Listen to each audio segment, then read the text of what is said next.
Dear students, restriction enzymes, also called restriction endonuclease, a protein produced by bacteria that cleaves DNA at specific sites along the molecule. Today we are going to discuss about the restriction enzymes. Myself, Dr. Fatima Sultana, Associate Professor in Department of Zoology, JDB Government Girls College. So we are going to discuss about the restriction enzymes which are also known as restriction endonuclease. आज हम restriction enzymes के बारे में study करेंगे और इसको restriction endonuclease भी कहते हैं. And enzymes we all know that they are proteins. Enzymes क्या है? Proteins हैं ये. और ये जो रिस्ट्रिक्शन एंजाइम है बैक्टीरिया के द्वारा प्रोड्यूस किया जाता है जो कि डीएनए को क्लीव करने में हेल्प करता है. क्लीव यानी ब्रेक करना, कट करना. And this is because of the discovery of this restriction enzyme. Now this is a important tool. एक important tool हो गया ये जो जेनेटिक इंजीनियरिंग में बहुत ज़्यादा काम में लिया जा रहा है. Restriction enzymes are actually the molecular scissors. हम कपड़े से कैंची को जैसे कट करते हैं इसी तरह से रिस्ट्रिक्शन एंजाइम से हम डीएनए को कट कर सकते हैं. That is we can cleave the DNA and therefore they are also known as molecular scissors. Restriction enzymes are molecular scissors. Now, what are the restriction enzymes? These are the molecular scissors that cut double-stranded DNA molecules at specific points. They are found naturally in a wide variety of prokaryotes, and they are an important tool for manipulating DNA. Restriction enzymes जो हैं वो molecular seizures का काम करते हैं और जो double standard DNA हैं उसको स्पेसिफिक पॉइंट पे जिसको हम रिस्ट्रिक्शन साइट्स भी कहते हैं वहाँ पर कट लगाते हैं. और ये रिस्ट्रिक्शन एंजाइम्स नेचुरली मिलते हैं बैक्टीरियाज में. A wide variety of prokaryotes में ये पाए जाते हैं और इनके वजह से जो है डीएनए को मैनिपुलेट करना और जेनेटिक इंजीनियरिंग में काम में लेना बहुत आसान हो गया. Now, where does it get the name restriction enzyme? A bacterium uses a restriction enzyme to defend against bacterial viruses called bacteriophages or phages. When a phage infects a bacterium, it inserts its DNA into the bacterial cell so that it might be replicated. The restriction enzyme prevents replication of the phage DNA by cutting it into mini pieces. तो restriction enzyme का नाम जो है वो कहाँ से आया है? ये बैक्टीरिया के अंदर पाए जाते हैं. और बैक्टीरिया में क्या है, अगर आप अपने पिछले वीडियोस को देखेंगे जिसमें हमने लाइटिक साइकिल और लाइसोजेनिक साइकिल डिस्कस किया था, तो उसमें क्या देखा था कि वायरस जो है बैक्टीरिया की मदद से अपने डीएनए को रेप्लिकेट करता है. तो वायरस अपने डीएनए को बैक्टीरिया के अंदर इंसर्ट कर देता है और जब बैक्टीरिया अपना डीएनए रेप्लिकेट करता है तो वायरस का डीएनए भी रेप्लिकेट होने लग जाता है. बट इन नेचुरल प्रोसेस क्या होता है कि बैक्टीरिया में एक इम्यून सिस्टम पाया जाता है, यानी एक डिफेंस सिस्टम होता है. उनके अंदर रेस्ट्रिक्शन एंजाइम पाए जाते हैं जो फॉरेन डीएनए यानी बाहर से आया हुआ कोई भी डीएनए होगा तो उसको छोटे छोटे पीसेस में कट करके और उसको डिस्ट्रॉय कर देते हैं.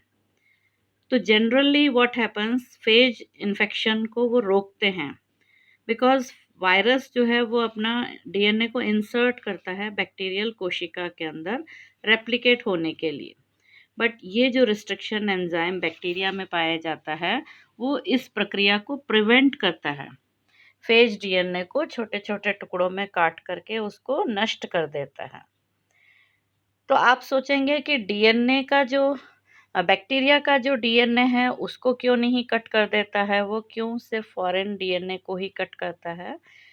तो इसका जवाब ये है that the DNA of the bacteria are methylated. वो मॉडिफाइड होते हैं. तो मॉडिफाई होने के वजह से रिस्ट्रिक्शन एंजाइम उस डीएनए को अटैक नहीं कर सकता है. बट कोई भी बाहर से आने वाला फॉरेन डीएनए उसको वो कट करके ख़त्म कर देगा। Therefore, because it is restriction enzymes were named for their ability to restrict or limit the number of strains of bacteriophage that can infect bacterium। तो रेस्ट्रिक्ट करने का काम कर रहे हैं, लिमिट करने का काम कर रहे हैं, इसीलिए इनका नाम आया restriction enzyme. Here you can see clearly, जो बैक्टीरिया के अंदर वायरस जो है अपना इन्फेक्शन डाल रहा है, यानी उसके डीएनए को उसके अंदर इंसर्ट कर रहा है, किसके अंदर, बैक्टीरियल कोशिका के अंदर। तो बैक्टीरिया के अंदर पाए जाने वाला रिस्ट्रिक्शन एंजाइम उसको पहचान लेता है, it recognises and cleave the viral DNA. Viral DNA को काट करके छोटे छोटे टुकड़ों में नष्ट कर देता है। बट बैक्टीरिया का जो खुद का डीएनए है वो क्या है, मिथाइलेटेड है, यानी मॉडिफिकेशन हो रखा है, इट इज़ मॉडिफाइड। तो modification of this enzyme keeps the host DNA safe. क्योंकि होस्ट डीएनए जो है वो मिथाइलेटेड होता है, तो रेस्ट्रिक्शन एंजाइम उसको कट नहीं करता है, बट एनी फॉरेन डीएनए होगा उसको वो कट करता है। Therefore we see that there is a defense mechanism in the bacteria. Now these enzymes are used as scissors in genetic engineering, in recombinant technology, जहाँ पे desired genes को cut करके उसको आगे जेनेटिक इंजीनियरिंग में use करने में help कर रहे हैं। So what we see that restriction enzymes are naturally produced by the bacteria. A restriction enzyme is an enzyme that cuts double-stranded or single-stranded DNA at specific recognition nucleotide sequence known as restriction sites. तो restriction enzymes क्या है? वो enzymes हैं जो double standard या single standard DNA को एक specific site यानी जो न्यूक्लियोटाइड सीक्वेंस है उसको रिकॉग्नाइज करते हैं, यानी पहचान करके और वहीं कट लगाते हैं वो। So these sites are known as restriction sites. Now the property of restriction enzyme, they break the phosphodiester bonds that link adjacent nucleotides in DNA molecules. DNA structure अगर हमें याद हो तो न्यूक्लियोटाइड्स एक दूसरे से कौन से बॉन्ड से अटैच्ड होते हैं, फॉस्फोडाइएस्टर बॉन्ड्स। तो ये रिस्ट्रिक्शन एंजाइम उस रिकॉग्निशन साइट पे पर्टिकुलर उसी साइट पर जो है वहाँ पर वो फॉस्फोडाइएस्टर बॉन्ड को ब्रेक करते हैं, यानी कट लगाते हैं। And therefore they are also known as molecular scissors. So restriction enzymes are also called restriction endonuclease. They cut double-stranded DNA at sequence-specific site. They can produce sticky ends or blunt ends depending on the enzyme. किस तरह का enzyme है उस पर depend करता है, क्योंकि हर enzyme का रिकॉग्निशन साइट अलग होता है और उस पर्टिकुलर सीक्वेंस जो डीएनए सीक्वेंस है उसी को वो पहचानते हैं। तो depending on that sticky ends और ब्लंट एंड्स होते हैं। स्टिकी एंड में क्या होता है, छोटे जैसे इसमें ऊपर आप ई कॉली के अंदर देख सकते हैं GAATTC। तो इसके अंदर जब वो कट लगाता है जी के पास में दोनों ऊपर नीचे के स्ट्रैंड्स, तो इसमें जब वो अलग अलग होते हैं तो टेल की तरह प्रोजेक्शंस होते हैं, तो उसको हम स्टिकी एंड्स कहते हैं। और ब्लंट एंड का मतलब जैसे हम ब्रेड को कट करते हैं इक्वल स्लाइस में, तो ऊपर और नीचे के जो न्यूक्लियोटाइड हैं वो सेम सीक्वेंस में कट हो रहा है, तो ब्लंट एंड्स होते हैं। So there are two types of ends, sticky ends and blunt ends. Restriction endonuclease भी कहते हैं इनको। They are the family of enzymes that each cut DNA at specific sequence, and they are also known as restriction enzymes. Palindromes in DNA sequence. Genetic palindromes are similar to verbal palindromes, जैसे सारे gamma पाधा निसा। दूसरी तरफ से भी हम देखें तो सारे गामा पाधा निसा। तो इसमें क्या होता है कि जब भी रिकॉग्निशन साइट होता है तो वहाँ पे पैलिंड्रोम्स होते हैं। तो पैलिंड्रोम्स क्या होते हैं, डीएनए जो 5:3 डायरेक्शन में अगर हम देखते हैं, all the DNA will elongate in the 5:3 and. तो दोनों डायरेक्शन में सेम सीक्वेंस होता है, उसको हम पैलिंड्रोम कहते हैं। DNA is one in which the 5:3 base pair sequence is identical on both the strands. The 5 and 3 ends refer to the chemical structure of DNA. DNA के अंदर 5 एंड और 3 एंड होते हैं। तो दोनों जो डबल स्ट्रैंड्स होते हैं, कॉम्प्लीमेंट्री स्ट्रैंड्स, अगर ऊपर वाला 5 और 3 की डायरेक्शन में है तो नीचे वाला उल्टी तरफ से 5 और 3 डायरेक्शन में होता है, जैसे कि इसके अंदर एरो में शो किया है। तो 5:3 डायरेक्शन में बेस सीक्वेंस सेम होते हैं। ऊपर जैसे 5:3 डायरेक्शन है तो GAATTC, नीचे वाला 5:3 डायरेक्शन में भी हम पढ़ेंगे तो GAATTC। So these are known as palindromes. जैसे स्पेलिंग है मैडम, MADAM, पीछे की तरफ से भी हम पढ़ते हैं तो MADAM। तो these are known as the palindromes। जैसे इसके अंदर हम देखते हैं क्लीवेज हो रहा है G और A के बीच में, तो that is the recognition site. जो GAATTC है ये रिकॉग्निशन साइट है, और G और A के बीच में फॉस्फोडाइएस्टर बॉन्ड को वो कट लगा रहा है, E कॉली RI। तो ऊपर 5:3 डायरेक्शन में भी वो वहीं कट लगा रहा है, और नीचे जो 5:3 डायरेक्शन में है वहाँ पर भी G और A के बीच में कट लगा रहा है। अब ये दोनों स्ट्रैंड्स जब अलग होते हैं तो we see sticky ends AATT ऊपर की तरफ और नीचे TTAA। अगर 5:3 डायरेक्शन में ही हम रीड करते हैं तो AATT ऊपर भी होगा, AATT नीचे भी होगा। तो ये जो नीचे टेल की तरह जो लटकते हैं बाहर की तरफ, उसको हम स्टिकी एंड्स कहेंगे। So what we see that the restriction enzyme, it will cut the double stranded DNA. The fragments have single stranded overhangs. अब hang करते हुए AATT sequence है।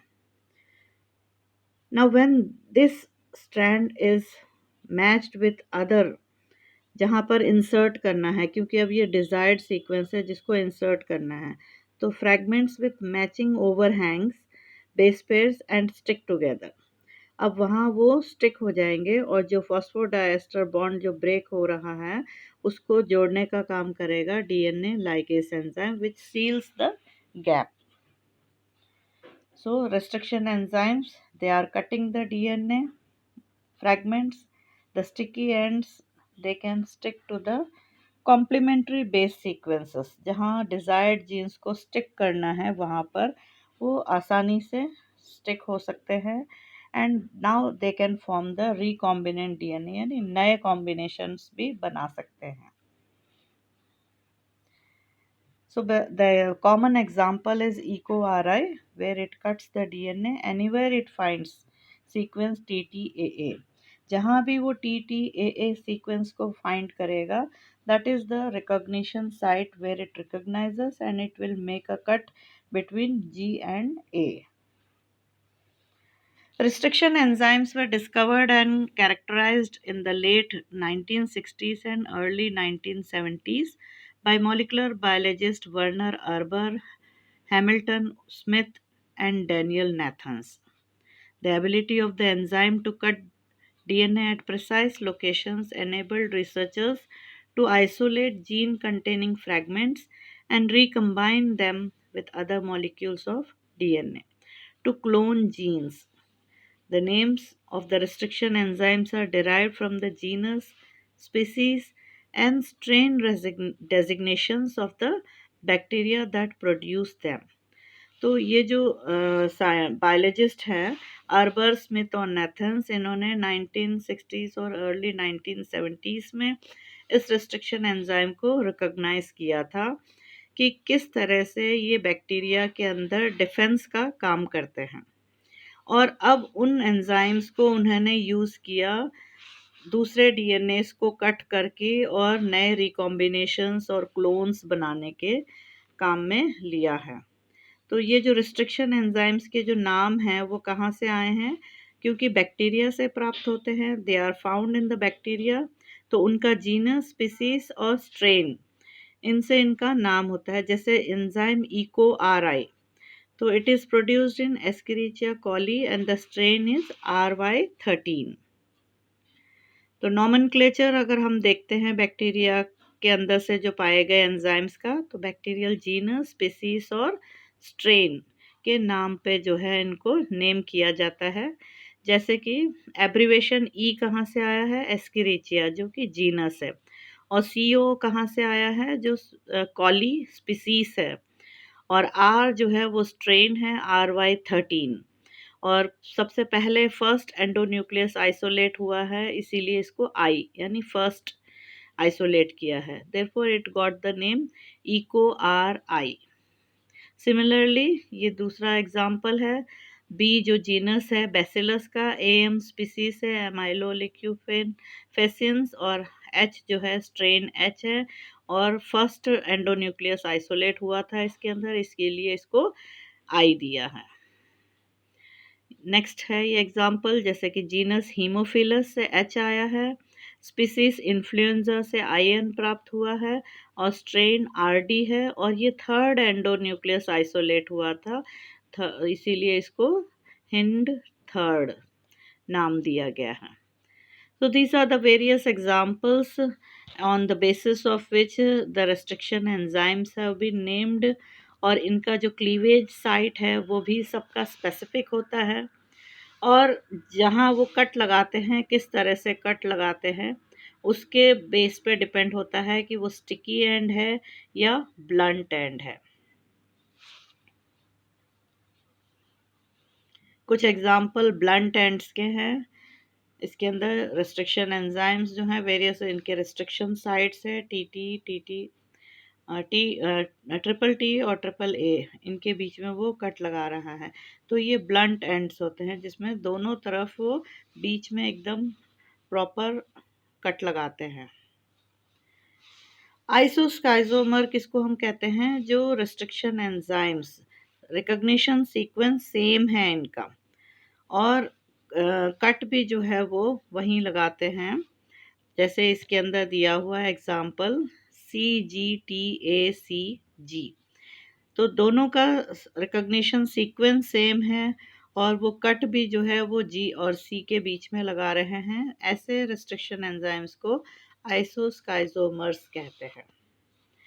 और नियोस्काइजोमर हम किसको कहते हैं, enzymes that recognise the same sequence but cuts it differently, पर कट वो जो है डिफरेंटली लगाते हैं। जैसे फॉर एग्जांपल इसमें CCCGGG, तो ये स्मॉल SMAL जो एंजाइम है वो ब्लंट कट लगा रहा है, यानी बीच में कट लगा रहा है, जबकि XMAL जो एंजाइम है वो के और सी के बीच में लगा रहा है। तो कटिंग साइट अलग है पर रिकॉग्निशन साइट सेम है, दोनों का जो सीक्वेंस है वो सेम है, बट कट जो है वो अलग अलग जगह लगा रहे हैं। तो ऐसे एंजाइम्स को हम नियोस्काइजोमर्स कहेंगे। These are the various types. They are restriction enzymes are divided into type 1, type 2, type 3, type 4 and artificial restriction enzymes. Type 1, they are capable of both restriction and modification activities. The cofactors S-adenosyl methionine, ATP and magnesium are required for full activity. Contain 2 restriction subunits, 2 methylation subunit and 1 specificity subunit. Cleave DNA at random length from recognition site.